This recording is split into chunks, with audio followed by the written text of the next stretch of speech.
Hello বন্ধুরা, দেখো SSC test চলছে, তাতে তো আমরা একত্রিত আছি। তো তার মধ্যে আমাদেরকে পরীক্ষা দিয়ে যেতে হবে। যেমন RRB, NTPC under graduate level পরীক্ষা চলছে। তো তোমাদের যাদের এখনও সিটি লাইভ হয়নি, তারা তো প্রিপারেশন জোর কদমে চালিয়ে যাচ্ছ। তো আমারও এখনও সিটিটা কিন্তু লাইভ হয়নি, তার জন্য আমি প্রিপারেশন আমার মতো করে বেস্ট দেওয়ার চেষ্টা করছি। তো তার মধ্যেও যে কোশ্চেন্সগুলো আমার সেখান থেকে বেস্ট মনে হচ্ছে সেগুলো তোমাদের সামনে নিয়ে আসছি আমি, ঠিক আছে?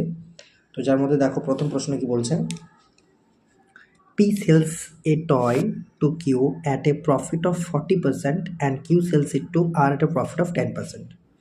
ঠিক আছে, তার মানে অ্যাকচুয়ালি কি বলেছে, দেখো 40% ফ্র্যাকশন বলে কি হয়, 2/5 হয়, অর্থাৎ অ্যাকচুয়ালি 5 থেকে কত হবে না, এখান থেকে 5 থেকে 7 হবে। এটা প্রফিট যেহেতু, এটা পি অ্যাকচুয়ালি পি, এটা সিপি হয়ে যাবে, এটা পি এর কী হয়ে যাবে, এটা পি এর এসপি হয়ে যাবে, বা এটা অ্যাকচুয়ালি কিউ এর সিপি হয়ে যাবে। ঠিক আছে, এবার তারপর কি বলছে দেখো নেক্সট, না কিউ সেলস ইট টু আর একটা প্রফিট অফ 10%। আবার কিউ কী করছে না, 10 থেকে 11তে বিক্রি করছে। তার মানে দেখো এটাও অ্যাকচুয়ালি আমাদের কী ছিল, কিউ এর সিপি। তার মানে এইখানে এই দুটো আমাকে সমান করতে হবে। তাহলে যদি এই দুটো রেশিও সমান করতে চাই, তাহলে এইটাকে 10 দ্বারা গুণ করতে হবে, এই রেশিওটাকে 7 দ্বারা গুণ করতে হবে। তাহলে কী হয়ে যাচ্ছে না, 50/70, নিচেরটা হয়ে যাচ্ছে 70/77। এখন দেখো দুটো রেশিও সমান হয়ে গেছে।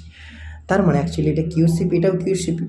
এবারে কি বলেছে, আর পেজ, এবারে এটা কি হয়ে যাবে, কিউসিপি মানে কি, আর এর এটা অ্যাকচুয়ালি কিউ এর এসপি, এটা তার মানে আর এর এটা অ্যাকচুয়ালি আর এর সিপি, সিপি অফ আর। ঠিক আছে, তার মানে এই যে 77 রেশিও, এই ভ্যালুটা বলা হচ্ছে 539, তাই না?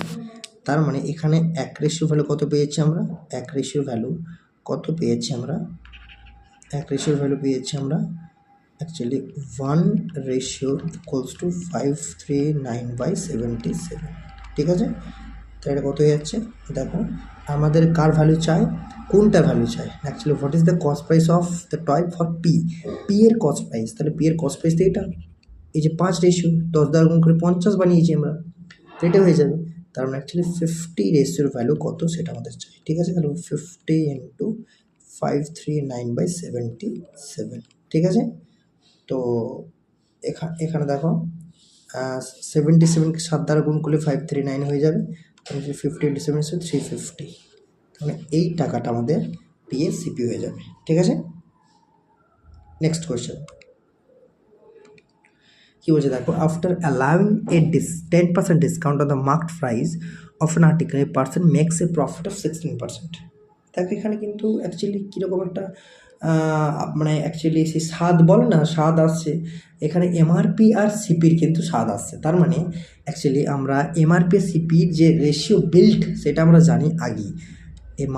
এমআরপি আর সিপি রেশিও আমি বারবার এটা বলার চেষ্টা করি যে এমআরপি সিপি রেশিও কী হয়, অ্যাকচুয়ালি 100 প্লাস প্রফিট পার্সেন্টেজ বা গেন পার্সেন্টেজ যাই বলো না কেন, প্রফিট পার্সেন্টেজ বা গেন পার্সেন্টেজ যাই বলো না কেন, ঠিক আছে, যদি ঠিক করে লিখি actually 100 plus P for profit percentage.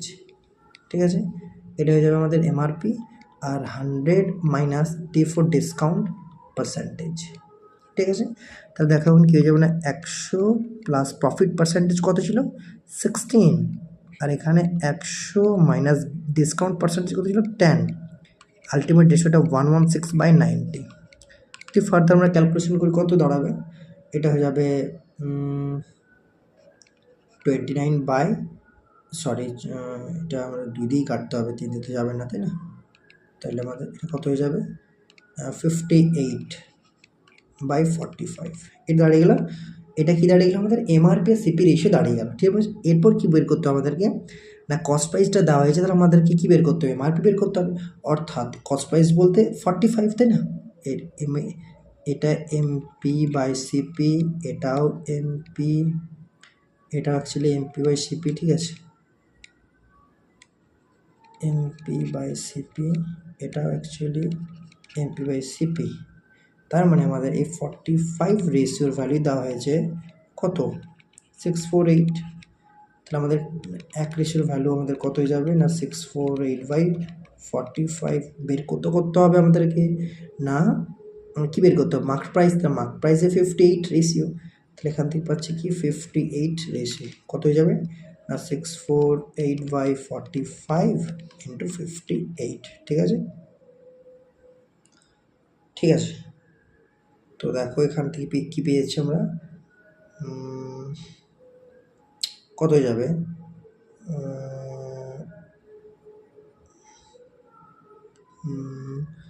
এটা ঠিক হলো, 10% ডিসকাউন্ট দিয়েছি আমরা, 90 আর 16% প্রফিট, তাই না? 116,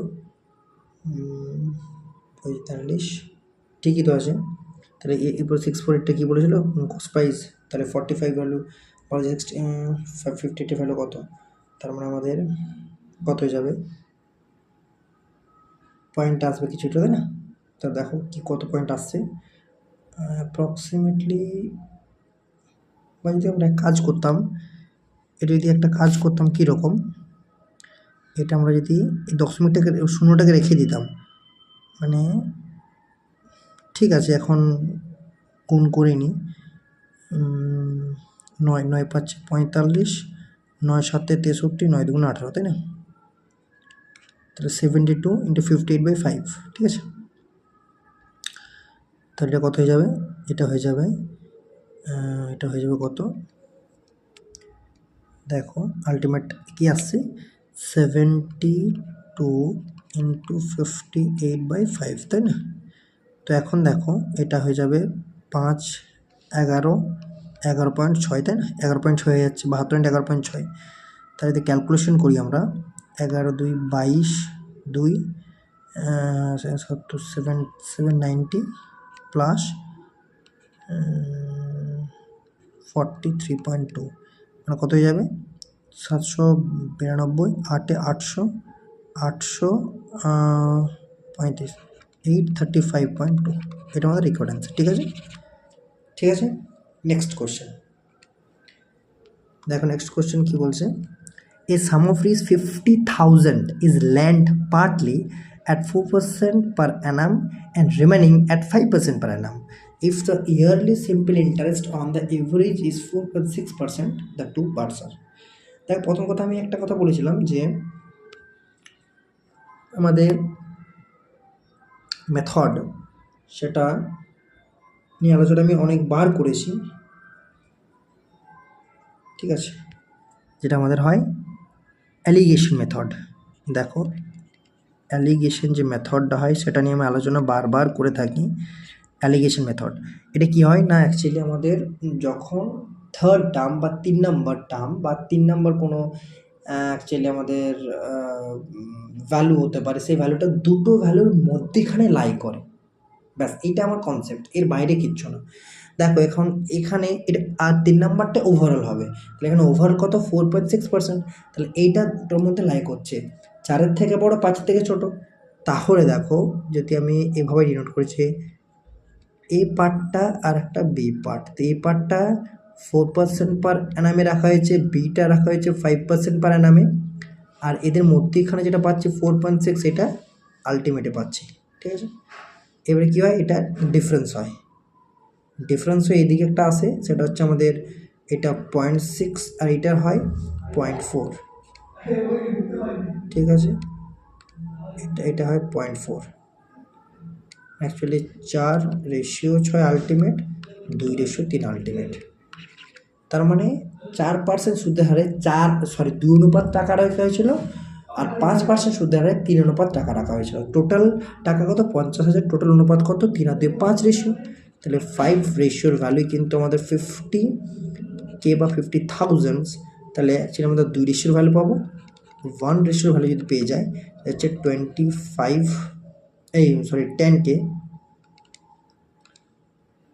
10K হয়ে যাবে, আর আলটিমেট আবার রেসপেক্টিভলি 2:3 রেশিওর ভ্যালু কত হয়ে যাবে না রেসপেক্টিভলি, ঠিক আছে,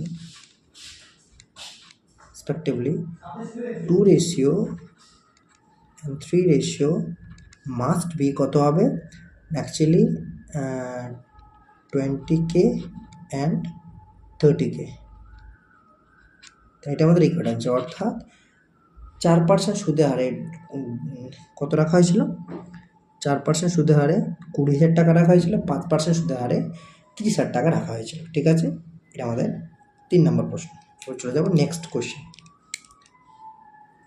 দেখো কি বলেছে, A and B are two whole numbers and C that H. কিচ্ছু না, অঙ্কটার মধ্যে কিচ্ছু না, একদম যত ছোট অঙ্কটা তার থেকে ছোট ক্যালকুলেশনটা কীরকম না আমরা জানি নে multiplication of any two number, multiplication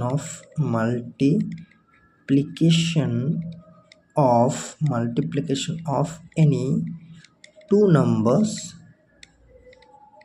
multiplication of any two numbers equals to কী হয়, HCF multiplication of LCM of this two numbers. ঠিক আছে, অর্থাৎ যে কোনো দুটো সংখ্যার গুণফল কী হবে না, সেই দুটো সংখ্যার HCF এবং LCM এর গুণফলের সঙ্গে সমান।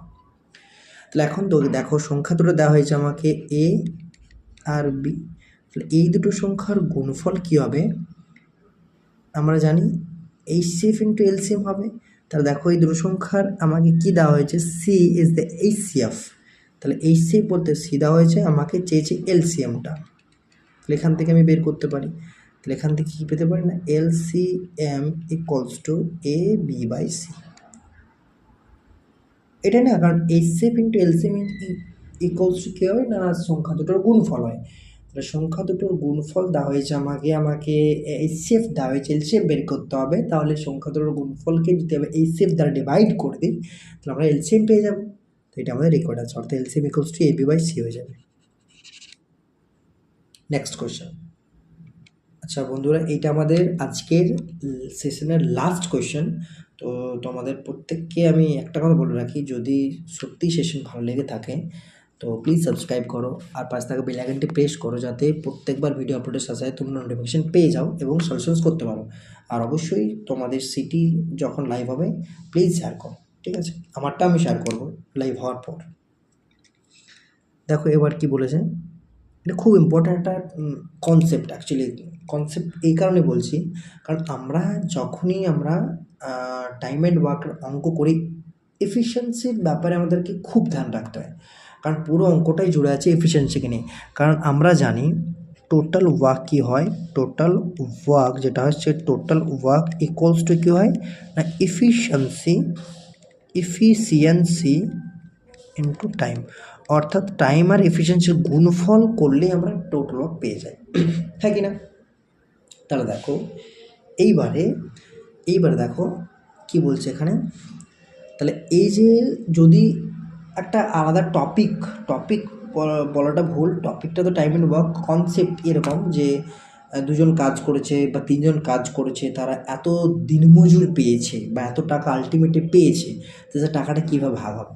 বলে রাখি, সবসময়তে এই ধরনের অঙ্কে কিন্তু টাকাটা তাদের এফিসিয়েন্সি রেশিওতেই ভাগ হয়, যদি তারা কাজটা কমপ্লিট করে থাকে। টোটাল কাজটা কিন্তু মাস্ট বি কমপ্লিটেড, টোটাল কাজটা কমপ্লিট করতে হবে, দুজনকে বা তিনজনকে বা চারজনকে যাই হোক না কেন, হোয়াট এভার কমপ্লিট করতে হবে, তবেই সেই টাকাটা তাদের এফিসিয়েন্সি রেশিওতে কিন্তু ডিস্ট্রিবিউট হবে, নচেত না। কারণ এখানে কিন্তু আমাকে ডিরেক্টলি বলা হয়েছে যে 600 টাকা 400 টাকা পেয়েছে, তারা নিশ্চয়ই কাজটা কমপ্লিট করেছে দুজন মিলে। তাহলে এরপর দেখো আমি উল্টো দিক থেকে তো বলতে পারি, আমি যেমন বলতে পারি যে তাদের এফিসিয়েন্সি রেশিওতে টাকাটা ডিস্ট্রিবিউট হবে, তাহলে অ্যাকচুয়ালি টাকাটা ডিস্ট্রিবিউট এফিসিয়েন্সি রেশিওতেই হয়েছে। তাহলে দেখো তার মানে টাকার রেশিও আর এফিসিয়েন্সি রেশিও সমান, তার মানে actually ratio of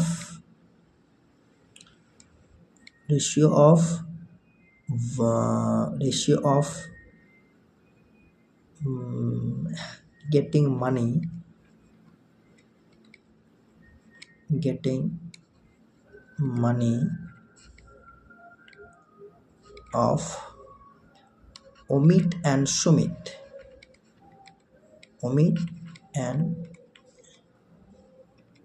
Sumit equals to ratio of their efficiencies, তাই না?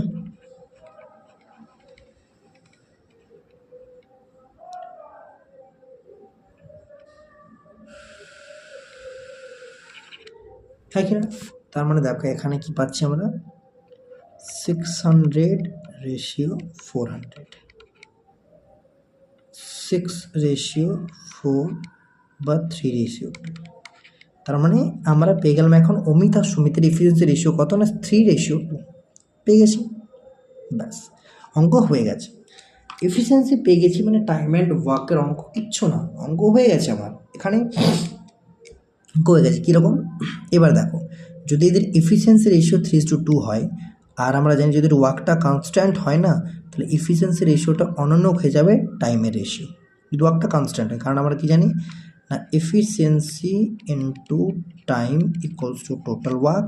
যদি ওয়ার্কটা কনস্ট্যান্ট হয় তাহলে কি, এই জন্য এফিসিয়েন্সি রেসিপ্রোকাল 1/t যখন ওয়ার্ক ইকুয়ালস টু কনস্ট্যান্ট,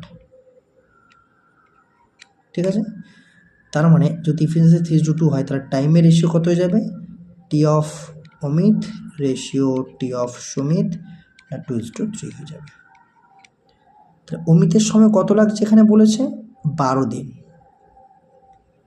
হ্যাঁ কি না? 12 দিন বলেছে, সেটাই তো বলেছে না, 12 দিনই তো বলেছে, এরকম 12 দিন বলেছে। তারপর আমাকে বলেছে সুমিতের সময় কত লাগবে, তাহলে অমিতের সময় রেশিও তো কত, 2:, মানে এখান থেকে পাচ্ছি 2:র ভ্যালুই কিন্তু 12, 1:র ভ্যালুই কিন্তু 6। আর সুমিতের টাইম কত লাগবে জানতে চেয়েছে, সুমিতের সময় রেশিও কত, 3:, তাহলে যদি 1:র ভ্যালু 6 হয় তাহলে 3:র ভ্যালু কত হয়ে যাবে না, 3 × 6 = 18 days, ঠিক আছে? তাহলে সুমিতের সময় কত লাগবে, 18 দিন। এটা আমাদের রিকোয়ার্ড আছে। Thank you.